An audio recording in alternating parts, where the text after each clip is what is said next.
Hello and welcome and happy Eclipse Day.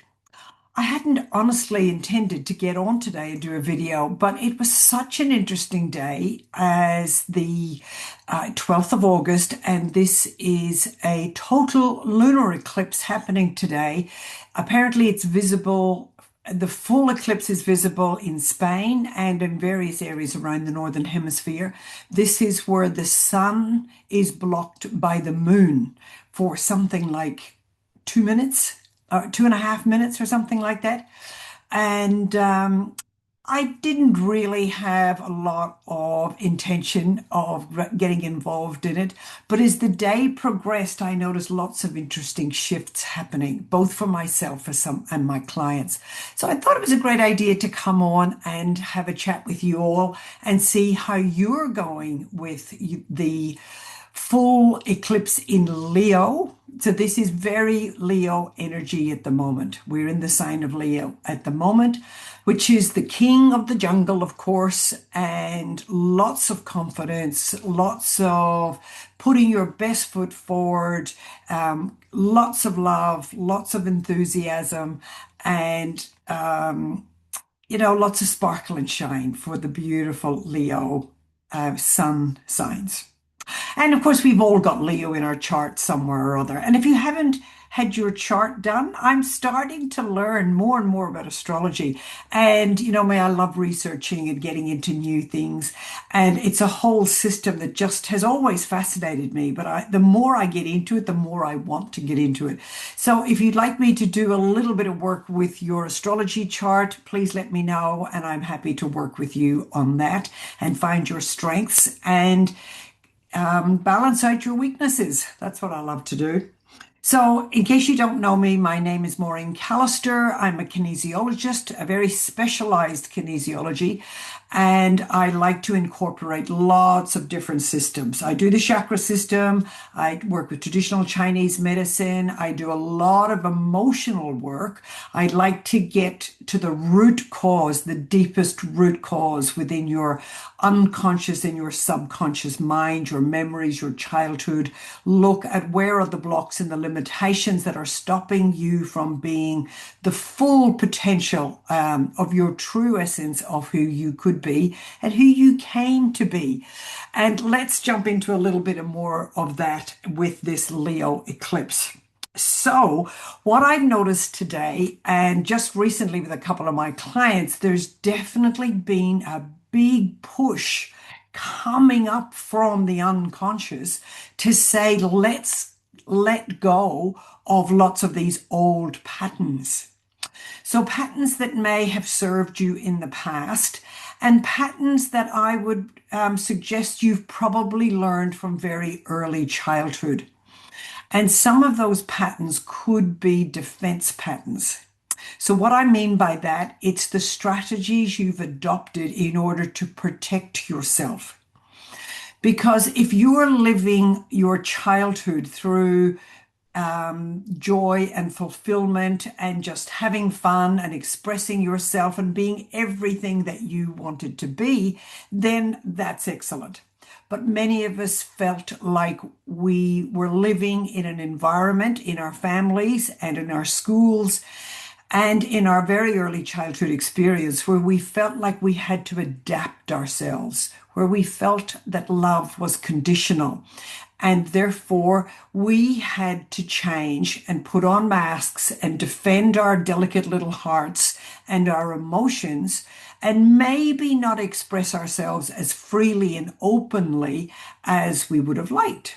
But we did the best we could, and everyone around us was also doing the best they could. But the Leo eclipse is coming in to say, let's get rid of old strategies, old protection mechanisms and defense patterns that don't work any longer. They're stopping you from being your truly authentic self. And I did my last video on stepping into your, what I call the IIPP, or your IP squared, if you like. So the IIPP is your independent individual, becoming truly independent and adopting your true uniqueness. And through that, you're able to step into your personal power to be the individual you came here to be. So, what we've got, as I've said, Leo is pushing us to let go of old patterns. Um, Looking some of the things that Leo does, and it's come up for me today. I realized that I was probably deferring some of my personal power and authority to others. When we look for external validation for am I doing the right thing, or is what I have produced good enough? And I need or would like to have someone go, Maureen, that's great. I love what you're doing. I love your book. Let's go and publish it for you. Or let's put it here. Let's put it there. And I'm just like everybody else. I like to have that encouragement and that external validation. But it means we're not stepping into our own personal power and going, I love it. I think it's great. Let's get it out there. So that was something that I was working on today. And also another thing that came up for me looking at my astrology chart was looking at trying to, where I learned in the past, trying to keep my family happy, looking after my parents' expectations of me, looking after or wanting to create peace and harmony in my family and with my siblings, all that stuff. And I think most of us have those kinds of things. So who are you looking for validation from? Who are you looking for recognition from? And who had the power when you were a child? That's a really important one. And was the person who had the power, were they quite dominating and controlling? Because if they were, there is the potential that you never truly stepped into your personal power. Unless you've done your work and you've cleared a lot of those childhood patterns, you may find that that you may be seeking approval or validation or holding other people in higher regard in terms of someone else, bosses or partners, or someone in the community or in your life and environment that may be holding authority. Now, they mightn't intend it, but you might be, giving your power away to someone else. So it's really important we look for all of those things so that we can step into our personal power, know that we are enough. So step into our self-worth. If you haven't seen my book, it's called The Gift of Self-Worth, and it really helps you to understand how to let go of the past and step into this personal power. Because we want to be confident, we want to be authentic, we want to be who our soul was choosing to come into this life to express and explore and to be, so that we've got our own self-determination. And that's the joy of really letting go any of these old patterns. The other thing that's really important at the moment, and this also is a theme I mentioned with the nodes, the North Node and the South Node. I'm not going to go into it too much here. It's in the previous video that I did. So Leo is going to be sitting in the South Node for the next 18 months.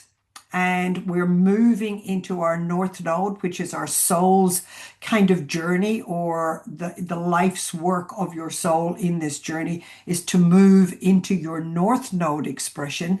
And for the general population, that is moving from Leo into Aquarius.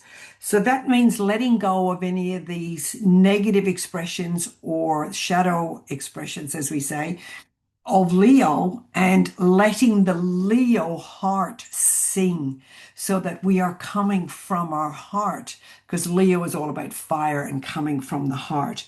So this is about moving out of the head, the analytical, and moving down into the heart. So taking your heart essence, the seat of your soul is in your heart. So coming from here, from your heart, from your soul, and bringing that into moving towards the expression of Aquarius. So Aquarius is all about community. And I was looking for muscle testing through cards or insights to help guide us with this today. And one of the first things that came up was one of the essences from Geraldine's Essences. Thank you, Geraldine, once again. And the Noble Orchid has tested up, and it's all about when a ruler, and this is all about leadership, so you being the leader of your life. The lion is the king energy. I was going to say the king of the jungle, but let's not go into the jungle. But it is the Leo is the lion energy, which is the king of the animals, right?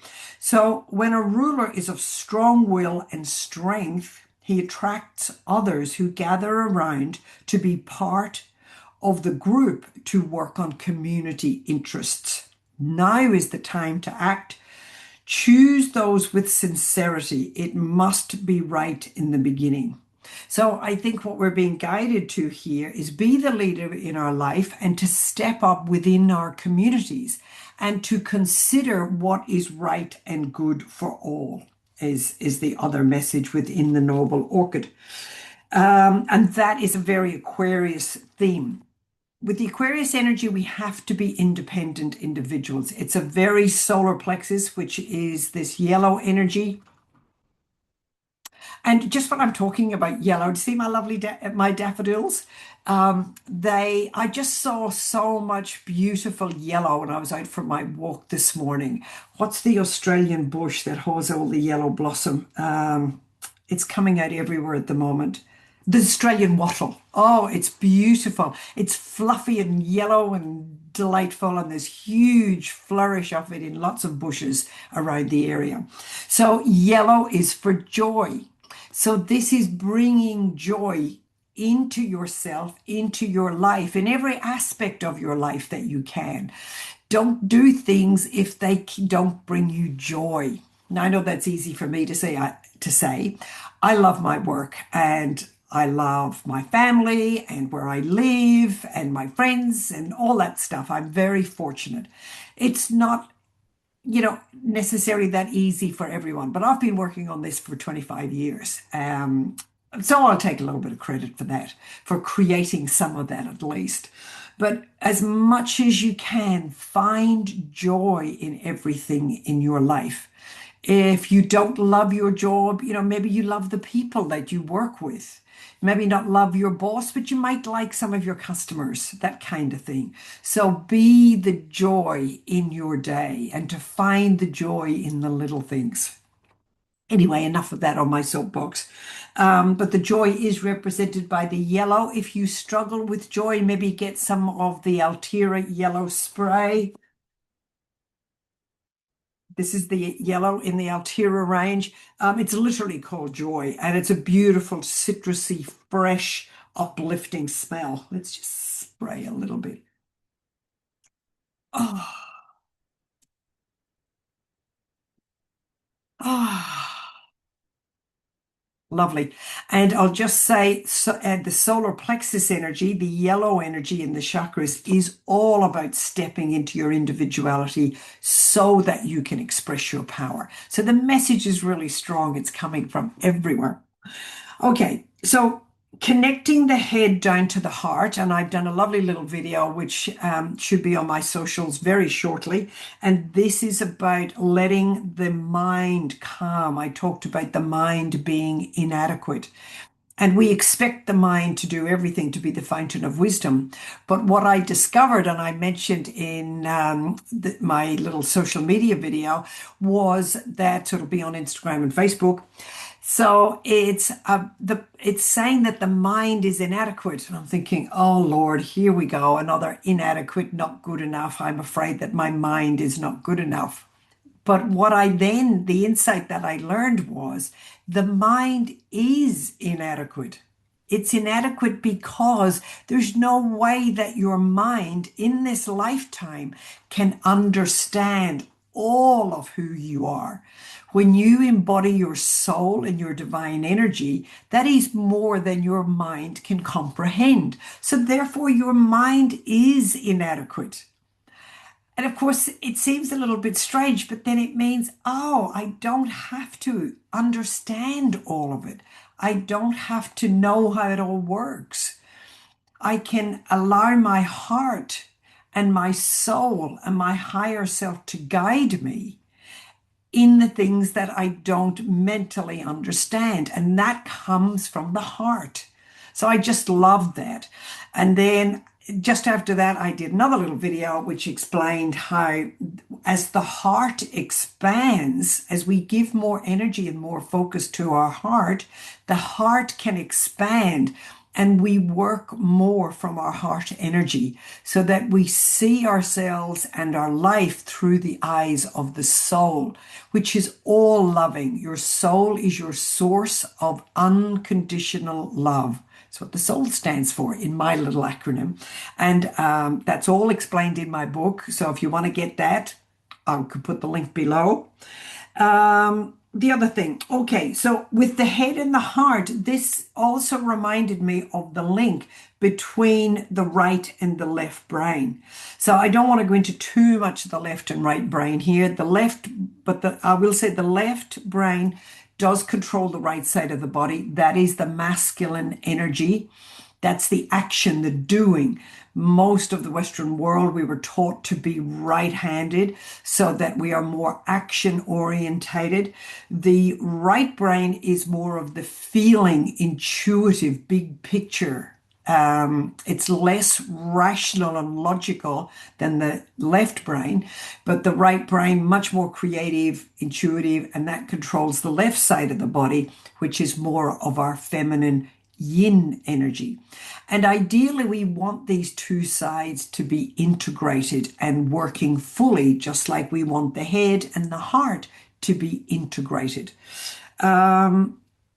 So if we have too much left brain, it can get fearful of some of our experiences.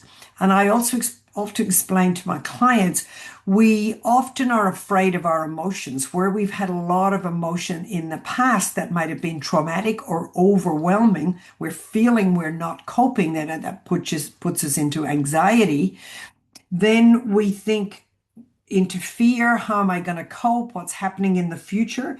And it shuts down the communication between the left and the right brain because the left brain's very busy analyzing what's going on and trying to make sense of it. And what I often say is our emotions are not always, in fact, they're rarely, I was going to say not often, but they're rarely logical and rational. We just feel the way we feel. And that comes much more from the heart because the emotions are trying to help us to protect our heart so that we feel safe and secure. So we have fear of not doing the right thing, fear of our obligations, fear if we don't please other people, we will be rejected. And if we rejected, we feel abandoned and then we feel disconnected and the heart shuts down. So our fears and anxieties about our ability to cope with what's happening in our lives, all explained in the book, then we run the risk of shutting the heart and then the mind is constantly in control. So if we can get this balance between the left and the right brain, if we can trust our intuition and trust our emotions and balance that against the rationale and the logic of the left brain, then we will find much more balance, much more peace, and much more harmony. So then it's easier for us to live from the heart. Good. So I mentioned always doing the right thing. So someone said to me once, how do you know what the right thing is? And I said to my client, you are a good person. You have come up with ideas and you want to do things. So if they're right for you, then they are the right thing. So again, if we're using our self-determination and our individuality and our uniqueness, then what feels right to us is the right thing. So that's what personal power really feels like. And that, of course, gives us confidence and insight and clarity about what we're doing and what we're creating and our contribution to others. Okay. That's about it. So the other thing I wanted to just mention, if you haven't done it, then you can do it today in the next few days. Set your goals in terms of what you're choosing. So they don't have to be really tight, logical goals. They could be new habits that you want to adopt, taking more care of yourself, doing more self-nurturing. They can be goals or intentions to say, I want to live in more peace and more harmony. I want to live from my heart and find more joy. So you can find what's going to work for you, make them reasonable and make them achievable so that you, what do they call it, kick it out of the park or something like that. And look for what you're choosing your purpose to be. Everyone's purpose fundamentally is to be an expression of joy. I'm sure I've talked about that many times. And your contribution to the whole. But in order to contribute to the whole, you must be the best version of yourself that you can be. And that's a grounded, stable, balanced, harmonious, joyful person. So if you need help with any of that, then please let me know. If you followed me through, this has gone way longer than I thought. It was going to be a really short little jump on. But let me know if I can help you. Please do a little thumbs up below and let me know whether you like my video. And subscribe, of course, would be wonderful so I can start to get my message out there a little bit more and bring more joy to you and to your families and to your community. So for now, enjoy the beautiful solar eclipse. It's going on today, so it's still going on in the northern hemisphere. So you haven't entirely missed out yet. Set a lovely goal and intention tonight when you go to bed. And I wish you well and lots of love and lots of heartfelt thanks for your support. All right, bye.